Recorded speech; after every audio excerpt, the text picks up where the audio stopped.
Halo, kami dari kelompok 4 untuk mata kuliah antropologi. Perkenalkan, nama aku Salam dengan anggaran NIM 090.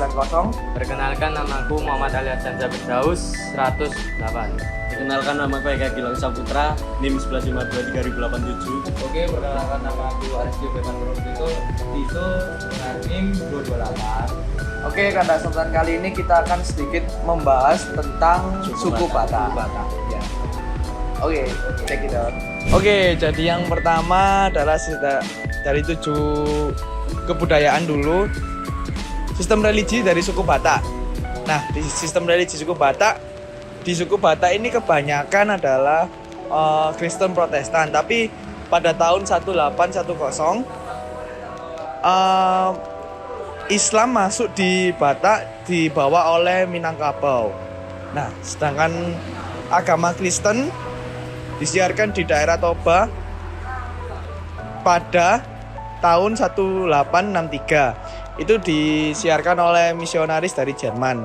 Dalam hubungan dengan jiwa dan roh, orang Batak mengenal 3 konsep, yaitu tondi, sahala, dan begu.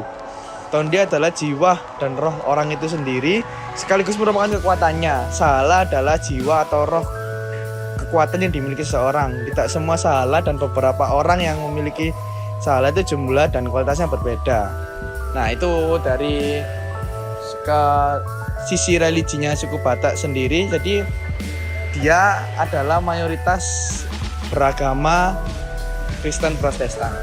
Jadi sistem organisasi di masyarakat itu bisa disebut dengan ormas, merupakan organisasi yang didirikan oleh masyarakat untuk berperan aktif dalam mendorong perwujudan cita-cita dan tujuan bangsa.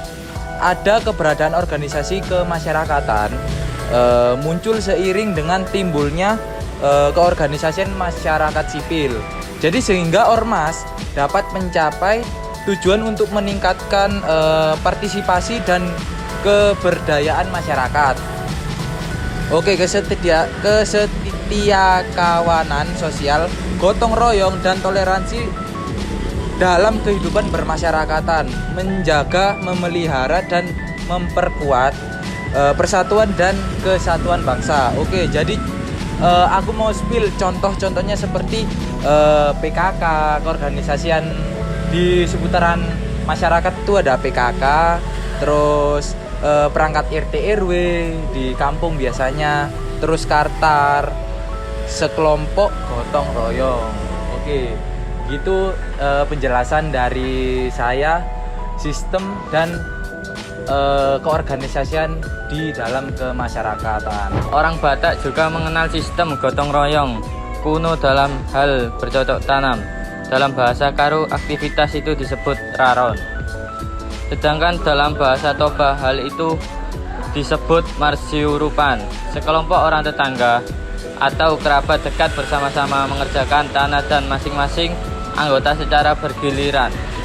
Raron itu merupakan satu pranata yang keanggotaannya sangat sukarela dan lamanya berdiri tergantung kepada persetujuan pesertanya. Oke, melanjutkan dari teman-teman tadi, aku mau bahas lagi juga tentang bahasa. Jadi bahasa suku Batak dibagi menjadi 2, yaitu bahasa Batak Toba dan bahasa Batak Mandailing. Nah, dalam bahasa Batak Toba juga beragam lagi, dibagi menurut wilayahnya. Dialek Silendiung meliputi wilayah Tarutung, Sipohon, Pahejais, Sipahutar, Pangeriban, dan Garoga. Dialek Umbang meliputi Siporong-porong, Dolok Sanggul, Lintong Nihuta, Muara, Parmonang, dan Onan Ganjang. Dialek Toba meliputi wilayah Balige, Laguboti, Porsia, Lumban Julu, Pasobuan, dan Silaen. Dialek Samosir meliputi wilayah Palipi, Pangururan, Onan, Tunggu, Semanindon, dan Harean. Dialek Sibolga meliputi wilayah Silindium. Nah, jadi bahasa Batak sendiri itu agak terbagi juga ke jenis-jenis wilayahnya sendiri. Itu mengikuti masyarakatnya sendiri. Jadi mungkin ada beberapa kata, misalnya marbotar yang berarti putih, sedangkan kata marbotar itu juga ada yang berarti darah gitu. Jadi seperti itu contohnya teman-teman. Saya akan melanjutkan di sini yang tentang kesenian. Kesenian dibagi menjadi 3. Yang pertama, seni bangunan. Masyarakat suku Batak memiliki rumah tradisional yang dinamakan rumah ririt di uhum adat atau jabu. Arti dari ririt di uhum adat adalah sumber hukum adat dan sumber pendidikan masyarakat Batak. Itu yang pertama. Untuk yang kedua adalah seni tari. Suku Batak memiliki kesenian tarian tradisional yang disebut dengan tortor. Tarian tortor terdiri dari beberapa jenis, yakni pangurdot, anggota badan yang bergerak yaitu kaki, tumit, dan bahu. Yang kedua, pangeal, anggota badan yang bergerak yaitu pinggang, tulang, punggung, dan bahu. Yang ketiga, pandegal, anggota badan yang bergerak yaitu lengan, telapak tangan, hingga jari tengah. Oke. Yang ketiga adalah seni musik. Suku Batak memiliki seni musik yang khas disebut Ogung Sebangun. Dalam melantunkan musik ini diiringi 4 gendang dan 5 taganing atau gamelan Batak. Gendang Ogung memiliki nama-nama sendiri, yakni oloan, ihutan, doal, dan jaret. Oke, sekian untuk kesenian Batak. Oke, masyarakat Batak telah mengenal dan mempergunakan alat-alat sederhana yang dipergunakan untuk bercocok tanam dalam kehidupannya, seperti cangkul, bajak, tenggara dalam bahasa Karo, tongkat tunggal engkol dalam bahasa Karo, sabit, sabi-sabi, atau ani-ani. Masyarakat Batak juga memiliki senjata tradisional yaitu pisau, surit sejenis belati, pisau gajah, dompak, sebilah, keris yang panjang, bujur sejenis tombak, podang sejenis pedang panjang. Unsur teknologi lainnya yaitu kain ulos yang merupakan kain tenunan yang mempunyai banyak fungsi dalam kehidupan adat Batak. Oke, selanjutnya adalah mata pencaharian suku Batak. Sebagian masyarakat Batak bercocok tanam di irigasi dan ladang. Di samping bercocok tanam, peternakan juga merupakan suatu mata pencaharian yang penting bagi orang Batak.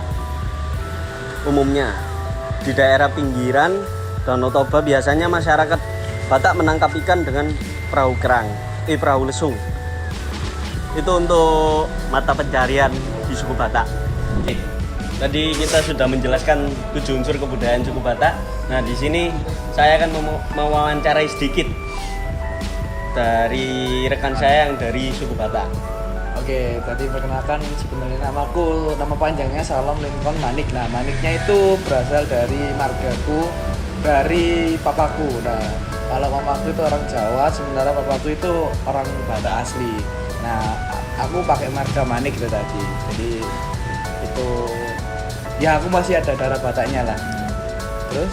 Oke, kebetulan ya Mas Alam ya. Ya. Aku mau bertanya tentang 7 unsur kebudayaan di suku Batak itu apa ya Mas Alam ya? Semari mau coba. Semari. Langsung makan Dari aja. yang Kamu ini. roll. Gak apa-apa. Ya. Oke, makanan khasnya itu apa? Nah, Dari kalau suku setauku aku kan pernah ke sana ya hampir 5 kali, 4 kali lah. Itu ada makanan khas namanya arsit. Arsit itu kayak ikan yang direbus pakai bumbu warnanya kuning. Jadi teman-teman kalau mungkin ya familiarnya arsit arsit itu yang paling familiar yang pernah aku makan. Ada juga sih yang kayak BBK, babi panggang Karo itu juga makanan khas dari Batak juga, soalnya dari Karo kan dia. Jadi seperti itu kalau makanan khas yang aku ketahui. Oke, kalau budaya antar marga itu seperti apa? Budaya antar marga itu mungkin dari ini ya, dari kayak film ngeri-ngeri sedap itu ya. Jadi budaya antar marga itu kita tuh kadang-kadang ada yang marga misalnya marga Manik dengan marga Simbolon itu kayak ada persaudaraannya sendiri. Jadi dari ada silsilah keluarga. Kalau ditarik dari atas itu ternyata margaku dan marga ini tuh ternyata berhubungan. Nah, makanya itu kalau aku manggil semisal marga Simbolon ini itu aku manggilnya itu tulang. Jadi tulang itu paman. Jadi seperti itu kalau budaya antar marganya. Jadi kita kayak ada sangkut pautnya dari atas gitu, dari nenek moyang awalnya marga ini itu mungkin dulunya sempat jadi satu keluarga terus akhirnya punya marga sendiri-sendiri. Pecah. Ya, jadi gitu sih kalau yang aku ketahui. Oke. Closingan. Closingan. Closingan. Oke, sekian dari kelompok kami Oke, kelompok 4 ya. Kelompok 4 dengan judul suku Batak. Ya, suku Batak. Jadi sedikit kita mengenal dari suku Batak. Sekian dari kami ya. Mohon maaf. Mohon maaf bila Ya, ada salah salah kata. Mungkin ada kurangnya, mohon maaf Ya. teman-teman. Oke. Terima kasih. Terima kasih. Terima kasih banyak. Sampai jumpa di pertemuan Di pertemuan selanjutnya. selanjutnya. Ya.